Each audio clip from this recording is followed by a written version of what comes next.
Marami nagsasabi, para tayo maging matagumpay sa ating buhay, kailangan lang ay maging masipag at matyaga. Yes, tama po yun. Pero kailangan din po natin maintindihan na kailangan maging matalino rin tayo. We need to work smart sa panahon ngayon. Kung ikukumpara mo sa isang Metro Aid na nagwawalis ng kalsada compared to a bank president, sa palagay nyo, sino po ang mas masipag at mas matyaga at mas mahirap pong trabaho? Definitely yung Metro Aid. Pero sino po ang mas pinapasweldohan na malaki? Definitely you, bank president. So, ganun din po sa negosyo. Nowadays, we need to understand the word called leveraging. If you want to become wealthy, kung gusto po nating yumaman, dalawa po ang bagay na kailangan nating i-leverage. Una, time. Pangalawa, money. Oras at pera. Just like Henry C. He has only 8 hours to work every single day. So, ano pong ginawa niya? Siya po ay nag-employ ng 1,000 employees working 8 hours for him every single day. So, 1,000 employees times 8 hours, a total of 8,000 hours working for Henry C. every single day. Anong tawag po natin doon? Ang tawag po natin doon ay time leveraging.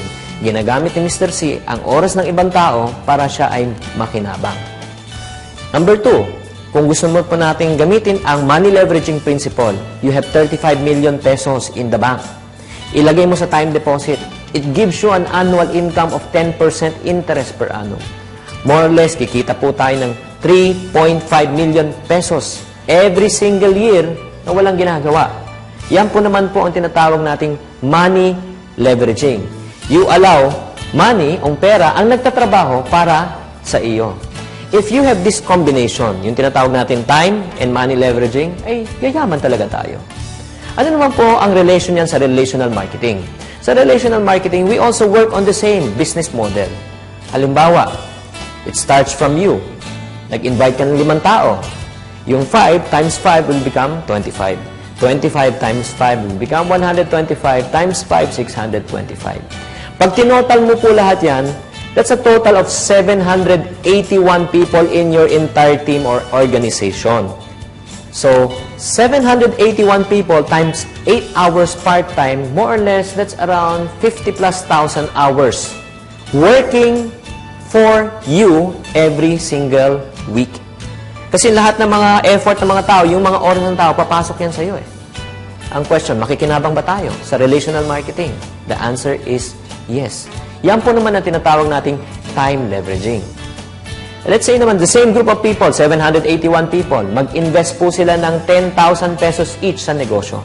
781 people times 10,000 pesos, that's around 7.8 million pesos in terms of your total group sales.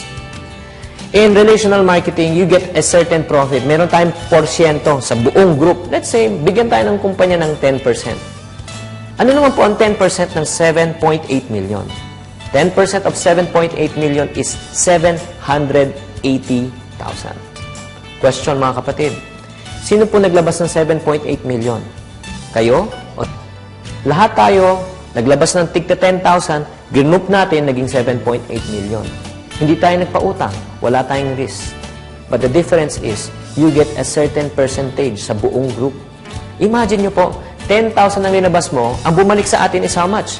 780,000 pesos. Yan naman po tinatawag nating money leveraging. Let me ask you right now, if you have these two things working for you, time and money leveraging, will you become rich just like Henry C? Yes.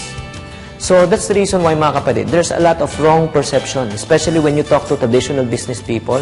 Pag kinausap mo sila, o mag-i-invest ka ng 10,000, pwede kang maging milyonaryo dito, hindi sila maniniwala. Pero pag pinaliwanag po natin tong time and money leveraging, I'm sure maiintindihan po ninyo ang negosyong relational marketing.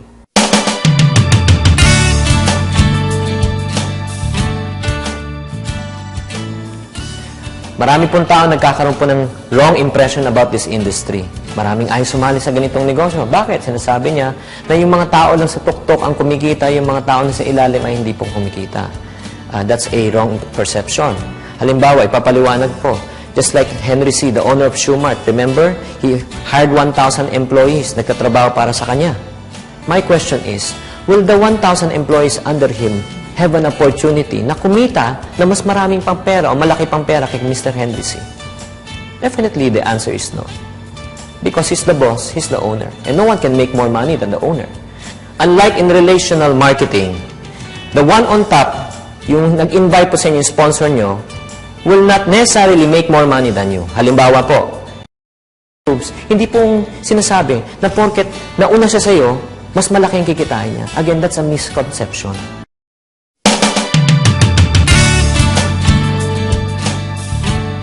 Right now, pag-uusapan naman po natin ang 4 stages in relational marketing or multi-level marketing.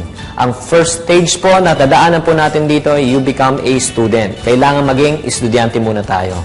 Halimbawa, ilang taon po tayo nag-elementary? 6 years.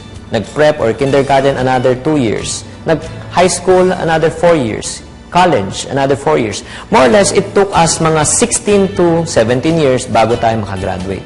Pagkatapos natin graduate, magkano naman po ang ating kinikita, basic salary? Around 8 to 10,000 pesos. Natatandaan nyo pa ba nung kinita nyo yung first salary or paycheck nyo? Ano po naramdaman nyo? Natuwa ba kayo? Nalungkot?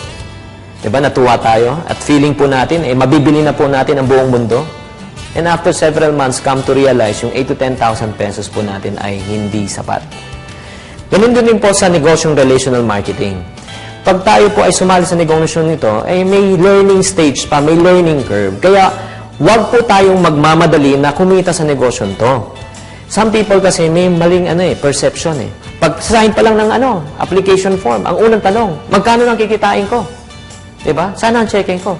Wala ka pang kaalam-alam, gusto mo na agad kumita. Again, we have to go back 14 years or 15 years of studying before we graduate and make 8,000 pesos. And dito rin, may learning process. Kailangan dahan-dahan lang, hinay-hinay lang. So, ang attitude po natin dito, hindi dapat itong pinaka-main source ng income when you get started. This is only an additional income. Pag kumita tayo ng additional 2,000 plus per week or per month, ang attitude po natin ay, grabe, may increase pa ako ng salary compared to sa ginagawa ko. Hindi yung attitude natin ay, 2,000 lang? Isang buwan ako nagtrabaho dito, tapos 2,000 ang kikitain ko? That's a wrong attitude. Again, remember, first stage, you become a student. The second stage in this business is become a teacher. After you learn, ang next goal natin is to teach. Remember, sinasabi ko, this is not only a selling business, but this is a inviting and teaching business. This is a system of what? Duplication. Question is, how can you teach other people kung ikaw mismo hindi marunong? And the only way your organization will grow if they also teach the same thing and say the same thing. So, after you teach naman, the third stage in this business is you become a coach. Yan, magpo-form ka na ng team. May right team ka at saka may left team ka. You teach them, you guide them, you tell them, wag dapat gawin to, itong dapat nyong gawin. Kasi pag hindi mo silang guide, chances are they will say the wrong things to the right person at saka meron lang silang isang pagkakataon. First stage, you become a student. Second stage, you become a teacher.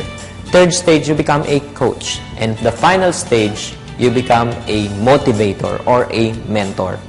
When I say motivator, ikaw naman taga-motivate ng team mo. Alam mo, sa totoo lang sa negosyo to, maraming frustration, maraming rejection. There will be times that people will be saying yes and they will not show up. I-Indianin tayo. And nakaka-frustrate yun. They will say they will buy and sign up. But at the end of the month, wala pa ring sign up. So, ang kalaban po natin dito, frustration and rejection.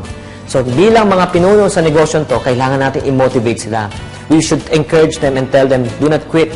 Your dreams, malapit na yan. If we just persist, if we just continue, if we just persevere, makukuha rin natin yan. So, we should become the motivator. Always remember the rule in relational marketing. When you are up, you go down. Pag ikaw ay excited, tawagan mo lahat ang downline mo para i-motivate mo sila. But when you are down, pag ikaw ay nalulungkot at frustrated, you go up. Go up to your upline. Ihinga mo yung sama na loob mo sa upline mo, wag sa downline. Pag oras na hininga mo yung sama na loob mo sa downline mo, patay kang bata ka. Wala ka ng organization. Because lahat din, ma-infect, ma-influence mo. So it's very important for us to understand in this business, these 4 stages. And as soon as you understand, you're on your way to your success. Maraming salamat po. Ito po si Chinky Tan.